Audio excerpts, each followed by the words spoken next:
It made me think a bit of scurrying rats gnawing on support beams in the walls. I slipped out of bed as quietly as I could and got closer to the door. I pressed my ear to the wood and just could feel the vibrations of whatever was scratching on the other side. "Jackson," I called out, unsure if I was expecting a response. "What's up, man?" I heard right away, but not next to the door. He sounded like he was in the living room. I flung the door open. Nothing. Moonlight crept through the window and cast an eerie blue over the apartment, but Jackson wasn't there. No rat, no dog, no roommate. Nothing had made the noise, and no one to have called back to me. Maybe I should have been scared, but honestly, I was irritated. He was still trying to mess with me, and I just wasn't in the mood. I walked across the hall to his door and knocked on it aggressively. "Jack," I almost shouted, but thought better. I kept my tone firm and knocked again. "Jack, what the fuck, man?" Silence. I pressed my ear against his door. "Jack," I said again with a softer tone. He didn't respond. I tried his knob. His door wasn't locked. And as I turned the handle, this creeping dread filled me that something awful was waiting for me on the other side of that door. "Hey man, are you alright in there?"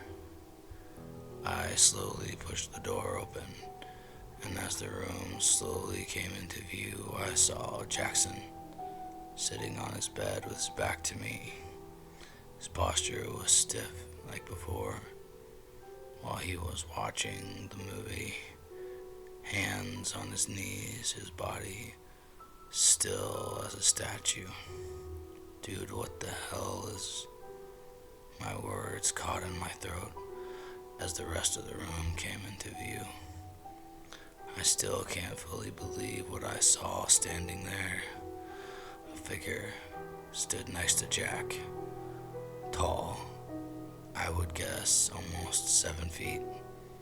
A sheet was draped over it like an old ghost costume, but without the eye holes, just a white sheet with what looked to be a person underneath.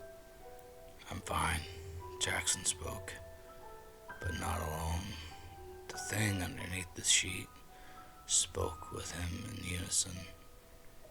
Its gravelly, rotten voice tangled with his. "I'm just hanging out with my new friend." I almost screamed, but it was so goddamn scared that at the moment I was frozen in place. Something about this made me realize this was no joke. The thing underneath the sheet gave off the worst air of danger I'd ever felt in my life, like staring down the barrel of a gun. He came knocking the other night. They both spoke. The thing just a half second before Jack, though, like it was guiding his voice. I let him in. He likes it here. So warm and inviting. I backed away slowly. A terror filled me and told me to flee. I felt like if I ran, it would chase me, like locked eyes with a predator in the wild. "We can all be friends now. The best of friends," Jackson says. "You're easy to scare." It was speaking alone now. "Show me." With that, it moved across the room. Then it was directly in front of me. It didn't walk or run. It was like like it fucking fast forwarded. Startled, I stumbled backwards into the wall behind me, cracking my head on the frame of a picture. I scrambled to my feet and looked up. Jackson was once again wearing that stiff smile and standing next to this thing, this intruder. "Come on, brother," they said together. "Let's all watch something scary." The sheet lifted ever so slightly, and a gaunt gray arm slid from underneath. Thin, bony fingers reached out for me, snagging the collar of my shirt as I attempted to bolt down the hallway and to the front door. I heard the fabric rip as I tore myself free and sprinted to the exit. "We can all live here together. No need to run." The voice got muddier, uglier. It sounded like it was underwater. Distorted, shredded vocal cords. I flung open the front door and flew into the hallway. The hall lights burned my eyes for a second as I ran to the stairs. All around me, at every apartment door, I heard knocking as I tore my way down the hallway. I saw some people opening their doors to find out what was going on. Each of them went blank as soon as they did.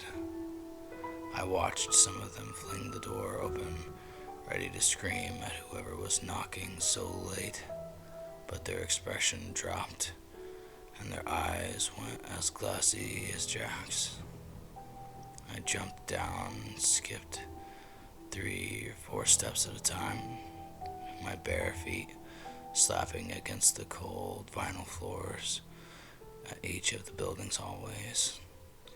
More and more doors opened, people standing frozen at the threshold, and those tall, sheet-covered entities standing next to them.